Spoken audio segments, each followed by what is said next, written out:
Alright guys, so I finally finished, or at least mostly finished, my garage tune slash testing center.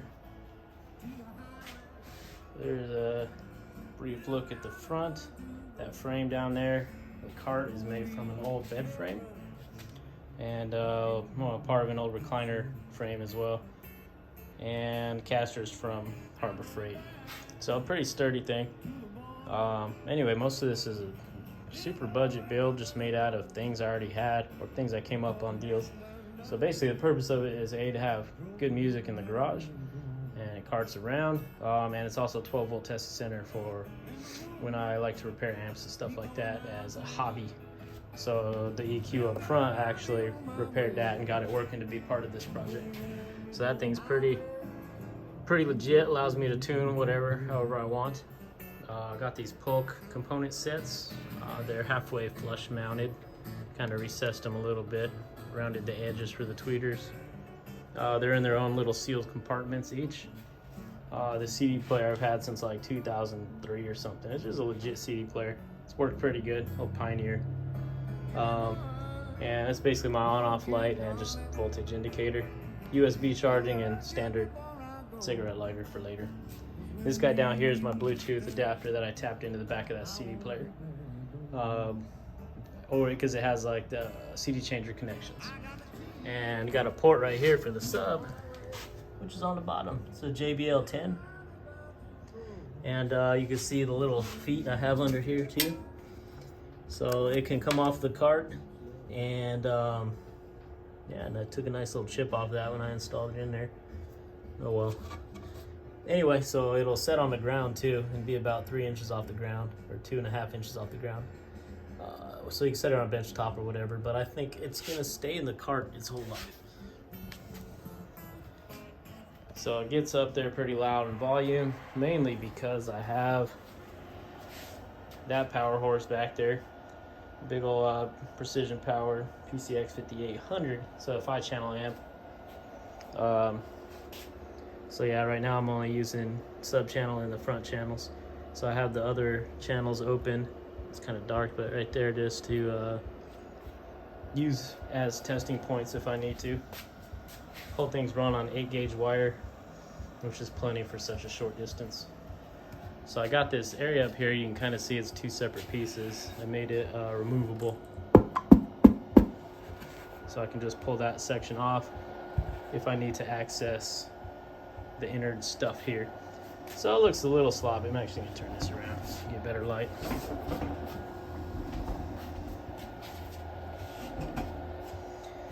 So there's the back of the CD player. Kind of bound up the wires, running them too. I still have a little bit to clean up, like I had to extend the part for the Bluetooth. That's easy to clean up. And this is the other end of that auxiliary wire to that Bluetooth. This is a AM/FM antenna right here, so I'm not sure if I'm gonna keep it in there. Probably. I mean, I used it a couple times already. Maybe I'll stick it, maybe I'll add a magnet to it, I don't know. The other thing I might try and do is, these are all the standard outputs from the CD player for the speakers. I might put them on a little terminal block here so I can have another testing point for speakers. Here's the main power leads. There are a whole bunch of 10-gauge wires because the power supply has multiple smaller terminals, so instead of adding one fat wire, it was easier, made more sense to add a bunch of 10 gauges. You can see the top here, they got little wing nuts, so I can put other leads on there to test amps and other 12-volt circuits. And the power supply itself is 1300 watts, so it's got plenty of juice. It's just a server power supply unit. Can't remember what the exact model is, but if you look up 1300 watt server power supply, it'll show up. This one's a Delta, and it has all the stats back there, but yeah, I can't remember the exact name. 1300 something BB or something like that. And of course, it's got a fuse panel for the smaller circuits like the radio and the stuff on the front. Bluetooth is battery operated, so it's not on there. Got a couple extra spots to tap into later. And I have the passive crossovers for the components up inside of there. So yeah, that's basically the gist of it. Just have open area on this side to put tools or whatever. Haven't decided, but just a little room to grow. And that's the main power switch on and off. The only thing it doesn't have is memory for the radio. I could build something, but it's not that really that big a deal right now. Maybe it will be later, but yeah, otherwise I got to have some sort of battery or power supply that's running all the time just to hold the memory, and it takes quite a few. I think it drained down a battery pretty quick. But anyway, down here I got that Ryobi case. That just has my multimeter.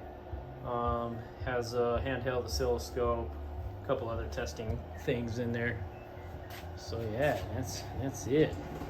It's my garage tune setup. Got handles here to carry it too, but the damn thing's heavy. Putting it on that cart by myself was a pain. It's probably like 100 pounds. Just due to the sub, and the amp itself is probably 30 pounds. Medium density fiberboard on the bottom and upper parts made of plywood. Just stuff I had left over from other projects. So yeah, but it works really well. Sounds pretty good, I think. This amp has one kind of shitty channel I gotta mess with every now and then. There it goes.